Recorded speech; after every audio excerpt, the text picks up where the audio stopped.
Hello guys, welcome to the channel MBBS Clinicals. We are now starting the second series. How will you manage? आपका कोई भी exam हो, university exam हो, terminal exam हो, viva हो और आप प्रैक्टिकली खुद हॉस्पिटल में बैठे हो, एक क्वेश्चन हमेशा आपके दिमाग में आता है, आपके सामने आता है कि how will you manage this patient.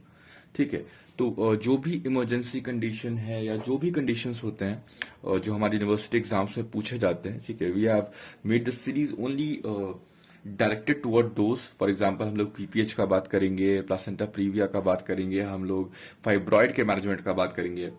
हम लोग जानते हैं कि जो भी टीचिंग प्लेटफॉर्म्स हैं आजकल, जो ऑनलाइन प्लेटफॉर्म्स हैं, मैरो, प्रेपलाडा, ये सब किसी में बहुत छोटा है तो किसी में बहुत ही ज्यादा है। जिस प्लेटफॉर्म पे बहुत छोटा वो यूनिवर्सिटी एग्जाम के पॉइंट ऑफ व्यू थोड़ा कम हो जाता है, ऑल्दो से नीट पीजी नेक्स्ट एनआईसीटी में हेल्प मिलता है, बट यूनिवर्सिटी के पॉइंट ऑफ व्यू से वो थोड़ा कम होता है। जिनमें ज्यादा है वो इतना ज्यादा जो हम समझ नहीं पाते कि लिखें क्या नहीं लिखें। सो मैंने सारे प्लेटफॉर्म को विजिट किया, मैंने बुक रीड की और उससे जो मैं कंक्लूड कर पाया, जो मैनेजमेंट है, वो मैं आज आपको दिखाने वाला हूँ। मैं खुद एग्जाम में यही लिखता हूँ और मैं आपसे यही शेयर करने वाला हूँ। So for being with us, kindly like, share and subscribe our channel MBBS clinicals. And let's see आज हमारा टॉपिक में क्या है। Today will be talking about, आज हमारा टॉपिक है postpartum haemorrhage, PPH. Before starting मैं बताना चाहूंगा थोड़ा सा कि पीपीएच होता क्या है और होता क्यों है। ठीक है, वैसे ये हम लोग की सीरीज केवल मैनेजमेंट के ऊपर डायरेक्टेड है, बट फिर भी आपको थोड़ा आइडिया हो। पोस्ट पार्टम हैमरेज मतलब after birth bleeding should stop after some time. ठीक है, अगर ब्लीडिंग स्टॉप नहीं हो रही है तो mother will lose a lot of blood. If mother lose a lot of blood, she will go into shock and further complications. तो इसको मैं बोलते हैं पोस्ट पार्टम हैमरेज। पोस्ट मतलब बाद में, पार्टम मतलब डिलीवरी के, हैमरेज मतलब ब्लड लॉस। ठीक है, होता क्यों है? देखिए, आइडियली क्या होता है ना कि यूट्रस शुड कॉन्ट्रैक्ट। ठीक है, यूट्रस शुड कॉन्ट्रैक्ट और यूट्रस आफ्टर डिलीवरी, और यूट्रस कॉन्ट्रैक्ट करेगा, अपना साइज छोटा करेगा, तो जो भी ब्लड वेसल उसके सब्सटेंस में ओपन हो रहे थे वो ब्लड वेसल वहां पे कॉन्स्ट्रिक्ट कर जाएंगे, कॉन्ट्रैक्ट कर जाएंगे। उसके कारण क्या होता है कि bleeding stops because of pressure at the opening of the blood vessel site. अगर ये किसी कारण से नहीं हो पाया तो हैमरेज होते रह जाएगा, और उस हैमरेज को चेक करने के लिए हम लोग आज का वीडियो बना रहे हैं कि how will you manage postpartum haemorrhage. So let's start. There is no need to write anything, everything has been written in a very fantastic way. अगर आप इसको यूनिवर्सिटी में भी लिखेंगे तो बहुत अच्छा नंबर मिलेगा। You just need to pause the video and take the screenshot. मैं वैसे एंड में वीडियो के डिस्क्रिप्शन में मैं इसका पीडीएफ भी लोड कर दूंगा। Let's start the management of PPH. सबसे पहले हम लोग कोई पेशेंट हम लोग के पास पीपीएच का होता है तो first what we do uterine massage. Uterine massage का मतलब हम लोग यूट्रस को ऊपर से मतलब एक्सटर्नली रब करते हैं, मसाज करते हैं।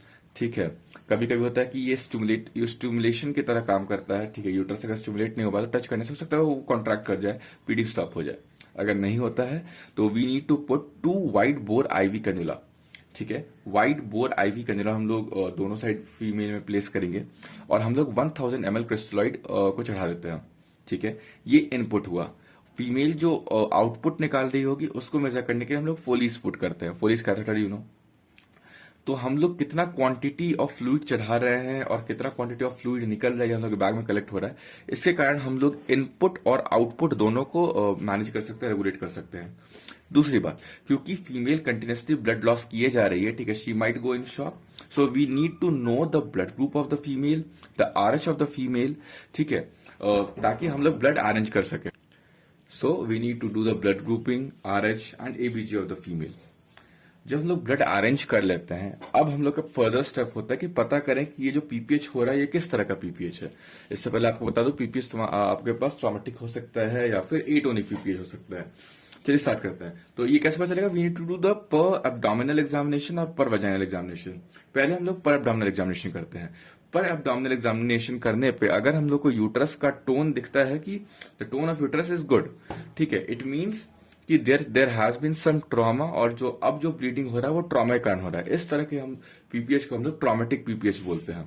ठीक है, दूसरा हम लोग के पास अगर हम लोग पर एब्डोमिनल एग्जामिनेशन किए और हम लोग को फील हुआ कि टोन जो है वो कम है, लाइक यूट्रस का जो नॉर्मल टोन होना चाहिए उससे कम टोन है, या फिर टोन तभी इंक्रीज करता है जब हम मसाज करते हैं, मतलब यूट्रस अपना नेचुरल टोन लूज कर चुका है।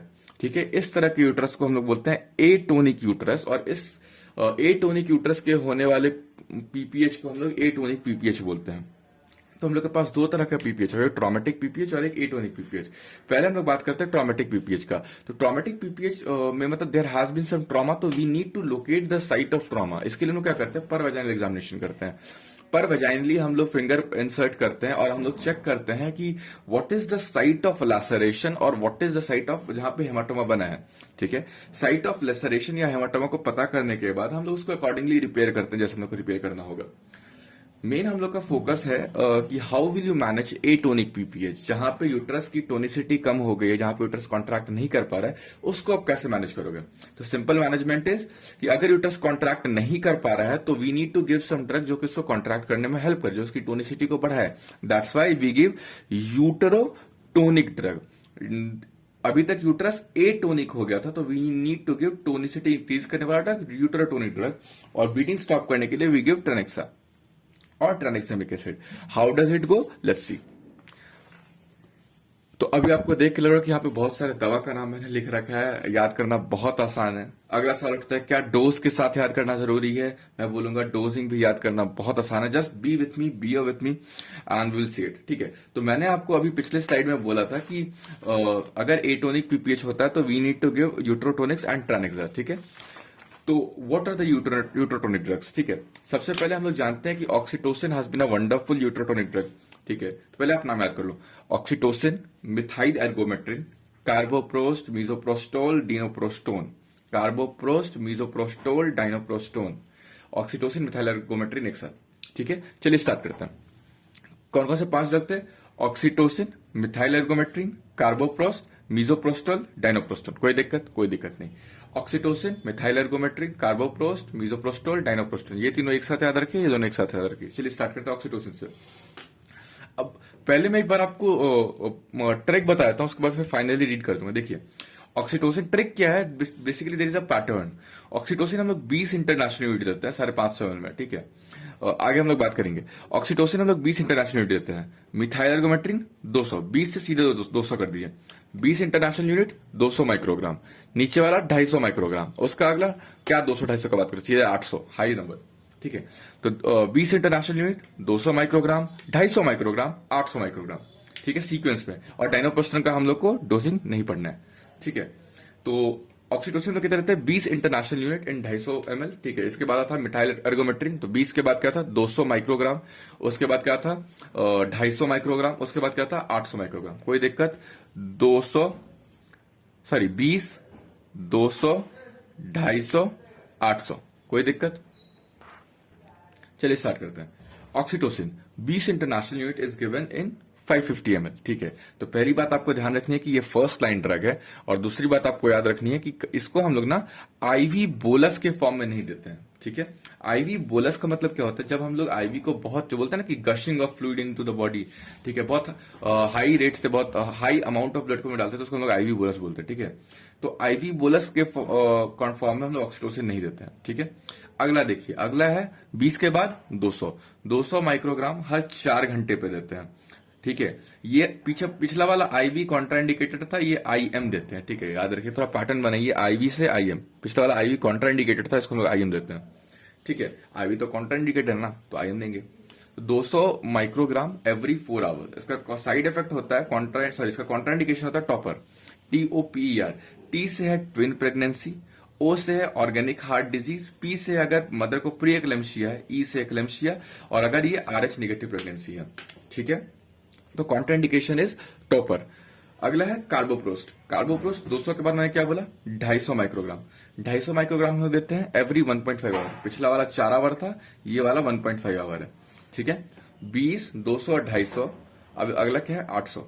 इससे पहले कार्बोप्रोस्ट का साइड इफेक्ट होता है डायरिया। सीधे ऐसे याद रखिए कि इतना, अगर किसी पेशेंट को हर 2.5 घंटे पे दवा दिया जा रहा है तो अवश्य उसको देख के फटेगी कि नहीं फटेगी, फटेगी, और फटेगी तो क्या होगा, डायरिया। तो साइड इफेक्ट इज डायरिया, और उसको सांस लेने में दिक्कत होने लगता है, अस्थमा होने लगता है, पल्मोनरी हाइपरटेंशन, ये सब मतलब जो लंग रिलेटेड डिजीज है वो सब होने लगते हैं। इसके अलावा liver, kidney and heart disease में भी ये कॉन्ट्राइंडिकेटेड होता है। So the side effect is diarrhoea. Contraindication याद रखना आपको, अस्थमा अगर किसी पेशेंट को है, पल्मोनरी हाइपरटेंशन है, लिवर, किडनी या फिर हार्ट डिजीज है, तो हम लोग कार्बोप्रोस्ट नहीं देते हैं। अगला ड्रग है मीजोप्रोस्टल। क्या होगा इसका वैल्यू? 20, 200, 250, 800, तो मतलब 800 माइक्रोग्राम। और मीजोप्रोस्टल देने पे आपको याद रखना है कि आदमी को गर्मी बहुत ज्यादा लगती है, ठीक है, तो मीजोप्रोस्टल का साइड इफेक्ट होता है हाइपोथर्मिया। ये हमने बात किया यूट्रोटोनिक्स, 20, 200, 250, 800। अब है ट्रानेक्सामिक एसिड। ट्रानेक्सामिक एसिड जिसको हम लोग ट्रानेक्सा बोलते हैं, बहुत सिंपल सा वैल्यू है, 1 gram in 100 ml at the rate of 1 ml per minute, 111। 1 gram tranexamic acid in 100 ml at the rate of 1 ml per minute हम लोग देते हैं, ठीक है। कब देते हैं? Within 3 hour of bleeding ही आपको देना है, उसके बाद देने से कोई खास फायदा होगा भी नहीं, ठीक है। तो ट्रानेक्सामिक एसिड 1 ग्राम पर 100 ml at the rate of 1 ml per minute देते हैं within 3 hours of bleeding. अगर ब्लीडिंग 30 मिनट के अंदर स्टॉप नहीं हुई तो रिपीट द डोज। अगर यूट्रोटोनिक और टैनेक्सा देने के बाद भी ब्लीडिंग हो रही है, विच मीन्स यूट्रोटोनिक प्लस टैनेक्सा काम नहीं किया, इट फेल्ड, तो हम लोग के पास फर्दर स्टेप हो जाते हैं, जैसे कि हम लोग मैकेनिकल मेथड यूज करेंगे। अगर ये भी फेल होगा तो हम लोग को सूचर करना पड़ेगा। अगर ये भी फेल होगा तो हम लोग को स्टेप वाइज डीवास्कुलराइजेशन करना होगा। क्या होता है हम लोग देखते हैं आगे। तो ये हम लोग का मेडिकल मैनेजमेंट होगा, यूट्रोटोनिक्स और फिर टैनेक्सामिक एसिड। अब हम लोग अगर ये फेल कर जाता है तो we go for mechanical methods. Mechanical methods 2 तरह के हो सकते हैं, या तो टेम्पररी या तो परमानेंट। टेम्पररी मैकेनिकल मेथड में 2 आता है, एक होता है बाई मैनुअल कंप्रेशन और एक होता है आर्टिक कंप्रेशन। पहले समझिए कंप्रेशन क्यों कर रहे हैं हम लोग। हम लोग जानते हैं कि अगर हम लोग कहीं, ये मान लीजिए मेरा हाथ का ये ब्लीडिंग वेसल में जाती है, अगर यहाँ से ब्लीड हो तो उसको अगर हम लोग प्रेस करेंगे टाइम तक तो यहाँ से ब्लीडिंग स्टॉप हो जाती है। बस यही आइडिया है कि अगर हम लोग यूट्रस को कंप्रेस करें, ठीक है, या यूट्रस को हम लोग दबाएं तो हो सकता है उसकी ब्लीडिंग स्टॉप हो जाए। बाई मैनुअल कंप्रेशन मतलब हम लोग को अपने दोनों हाथ को यूज करना होगा। क्या करते हैं हम लोग, यूट्रस की कैविटी में अपने हाथ को पुश करते हैं। क्या करके अभी यूट्रस छोटा नहीं है, वो जस्ट डिलीवर के, तो यूट्रस काफी बड़ा है, तो हम लोग हाथ इंसर्ट कर सकते हैं, ठीक है। तो हाथ हम लोग अपने फिस्ट बना करके विद इन द कैविटी आते हैं, और एक हम लोग एक्सटर्नली मतलब उसके पेट के ऊपर से प्रेशर लगाते हैं। तो 2 हाथ से कंप्रेशन करके हम लोग बोलते हैं by manual compression.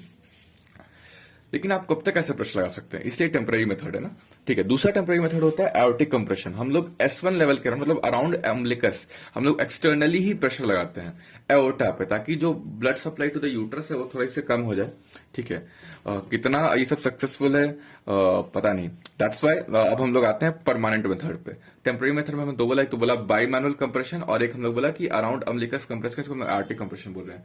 Permanent method को हम लोग बैलून टेम्पोनाड भी बोलते हैं। आइडिया वही है कि हमको कंप्रेस करना है, लेकिन ऑब्वियसली अगर आपके अपना हाथ घुसेगा तो there are more chance of infection, that's why we go for balloon tamponading. What is balloon tamponading? कोई भी बैलून वाले स्ट्रक्चर में हम लोग एनएस फिल कर देते हैं, ठीक है, और उसको यूट्राइन कैविटी में इंसर्ट करते हैं, वो अंदर से प्रेशर लगाते रहता है यूट्राइन वॉल पे, इसको हम लोग बैलून टेम्पोनेटिंग बोलते हैं। बहुत सिंपल नाम है। एक नाम आपने सुना होगा, फुलीज कैथेटर। हम लोग जानते हैं फुलीज कैथेटर के एंड में भी बैलून होता है, बस उस बैलून को हम लोग फिल कर देते हैं एनएस से, वो अंदर जाकर के वहां पे एयर प्रेशर लगाते रहता है यूट्रस पे ताकि ब्लीडिंग स्टॉप हो। अगर फुलीज कैथेटर नहीं है तो हम लोग कॉमनली कभी कभी कॉन्डम कैथेटर भी यूज करते हैं। कॉन्डम कैथेटर क्या होता है? जो नॉर्मल कॉन्डम होता है उस कॉन्डम में हम लोग एनएस फिल करते हैं, चाहे एयर फिल करते हैं, और उसको हम यूट्रस कैविटी में डाल देते हैं और वो उस पर प्रेशर लगाता है। तो ये एक non contraceptive benefit of the condom भी हो गया। कौन सा benefit? Non contraceptive benefit of condom हो गया। और एक जो बहुत इंपॉर्टेंट नाम जो मैंने अभी तक नहीं लिया था, बकरी बैलून कैथेटर। हाँ, ये वही बकरी है, ठीक है। तो तीसरा हो गया बकरी बैलून कैथेटर, ठीक है। इसमें लोग क्या करें, बैलून में एनएस फिल करते हैं, एनएस के कारण वो बैलून फिल हो जाता है, वो प्रेस करता है यूट्रस को, उसके कारण ब्लीडिंग स्टॉप हो सकती है। तो मैकेनिकल मेथड में 2 हो गए, एक होगा टेम्पररी, एक होगा परमानेंट। टेम्पररी में आता है बाई मैनुअल कंप्रेशन और आयोटिक कंप्रेशन, परमानेंट होगा Bakri balloon catheter, condom catheter और फुलीज कैथेटर। अगर मैकेनिकल मेथड फेल कर गया then we need to suture the uterus. इसमें हम लोग के पास एक नाम आपको याद रखना पड़ेगा, बाकी नाम अपने आप आ जाएगा। एक है आपका बी लिंच सूचर, जो मोस्ट इंपॉर्टेंट है, ठीक है। बी लिंच सूचर, इसमें हम लोग क्या करते हैं, यूट्रस के वॉल को एंटीरो पोस्टीरियरली सूचर कर देते हैं, ठीक है। अब समझिए यूट्रस एक गोल सी कैविटी है, ठीक है। यूट्रस आपकी गोल सी कैविटी, इसको हम लोग एंटेरो पोस्टीरियरली सूचर कर देंगे, ठीक है। तो ऑब्वियसली प्रेशर बनेगा, ठीक है। अब सूचर कर दिए तो आपके पास ब्लीडिंग प्रेशर के कारण कम हो जाएगी। तो बी लिंच सूचर में हम लोग एंटेरो पोस्टीरियरली सूचर करते हैं, ठीक है। और कौन कौन से सूचर के टेक्निक होते हैं, याद कीजिए पीएसए में आपने पढ़ा था काई स्क्वायर, यहां पे है चो स्क्वायर सूचर, ठीक है। किसी से आप मिलते तो क्या बोलते हैं, हे मैन तो अगला है आपका हेमैन सूचर। किसी को आपने हाय बोला और सीधे गोली मार दी, ठीक है, तो गनशेल सूचर्स। लेकिन सूचना करने में एक हमेशा क्या प्रॉब्लम होता है ना कि अगर आप यूट्रस को ऐसे करके कंप्रेस कर दिए एंटेरो पोस्टीरियरली, तो हो सकता है हमेशा के लिए एंटीरियर पोस्टीरियर में एडिशन हो जाए, ठीक है, एडिशन हो जाए, हो सकता है नेक्रोसिस हो जाए, हो सकता है किसी प्रकार का वॉल डिफेक्ट हो, suture cuts up in the wall, ठीक है। तो ये साइड इफेक्ट होता है सूचर के साथ। कौन कौन सूचर थे? बीलिन सूचर, चो स्क्वायर, हे मैन और गनशेल सूचर। अगर सूचर होने के बाद भी ब्लीडिंग हो रही है, ब्लीडिंग स्टॉप नहीं हो रही, then we need to go for stepwise devascularisation. हम लोग को स्टेप बाय स्टेप डिवास्कुलराइज करना पड़ा जब तक ब्लीडिंग कंप्लीटली स्टॉप नहीं होती है। इसमें सबसे पहले हम लोग पढ़ेंगे एम्बोलाइजेशन। एम्बोलाइजेशन क्या होता है कि हम लोग वो जो वेसल था जो ब्लीड कर रहा है, उस वेसल में हम लोग जाकर के एक एम्बोलाई को फिक्स करते ताकि इसके आगे ब्लड अब मूव नहीं कर पाए। इसको हम लोग एम्बोलाइजेशन बोलते हैं। लेकिन एम्बोलाइजेशन करने के लिए you need an interventional radiologist जो कि इसमें एक्सपर्ट हो, जो ये किया हो, ठीक है। तो वो हमेशा अवेलेबल नहीं होता, तो हम लोग को सर्जरी की तरफ जाना होता है। दूसरा, हम लोग कब एम्बोलाइजेशन नहीं करते, अगर आप किसी का ओपन सर्जरी स्टार्ट कर दी हो, अब उसकी बॉडी खुली हुई है, ब्लड निकल रहा है, अब तो आप उसको लेकर रेडियोलॉजी चेंबर में नहीं जाओगे कि हाँ भाई एम्बोलाइज कर दो, एम्बोलाइज कर दो, नहीं करेंगे। That's why embolisation has its own limitation, ठीक है। तो we go for surgery. What is the surgery? ठीक है, the main surgery is uterine artery ligation. आपको अगर याद हो एनाटॉमी में, तो हम लोग जानते हैं कि जो यूट्राइन आर्टरी होती है वो ब्रॉड लिगामेंट में रन करती है, और जहां पे वो यूरेटर को क्रॉस करती है उसके बाद वो ऊपर की तरफ रन करती है, कुछ इस तरह। अगर मैं आपको ड्राइंग बना के दिखाऊं तो ये कुछ ऐसा होता है कि ये अगर यूट्रस है, ठीक है, यहां पे ऊपर से आ रहा है यूरेटर, तो हम बात करें यूट्राइन आर्टरी, ये ब्रॉड लिगामेंट पैरामेट्रियम में रन करता है, और as soon as it crosses the ureter ये यूपर की तरफ रन करता है टू सप्लाई द यूरेटर, ठीक है। तो at this site, the site of suture is this, ठीक है, as soon as the uterine artery crosses the ureter, यहां पे हम लोग इसको सूचर करते हैं, ठीक है। यहां पे सूचर करेंगे तो इसके बाद जो ये फर्दर यहां पे यूटरस को सप्लाई करा तो उसको सप्लाई नहीं करेगा, यूटरस की ब्लीडिंग स्टॉप हो जाएगी। अब यहीं पे जो टेक्निक हम लोग यूज करते हैं, इस टेक्निक का नाम है ओलियरी टेक्निक। इसमें हम लोग क्या करते हैं, वेरी सिंपली हम लोग सूचर करने टाइम में ना एक सपोर्ट लेने के लिए मायोमेट्रियम के कुछ फाइबर को लेकर के इसमें हम लोग करते हैं, ठीक है। तो हम लोग यूट्राइन आर्टरी को सूचर तो करें, बट इस तरह से सूचर करते हैं कि हम लोग मायोमेट्रियम के कुछ फाइबर को लें ताकि हम लोग कहीं होल्ड करें तब ना बांधेंगे। This technique is called O'Leary technique, ठीक है। अगर ओलियरी टेक्निक या फिर यूट्राइन आर्टरी लाइगेशन फेल कर जाता है तो हम लोग को ओवो यूट्राइन वेसल, जो ओवरी और यूट्रस दोनों को सप्लाई कर रहा है, दोनों को ही लाइगेट करना पड़ेगा, ठीक है।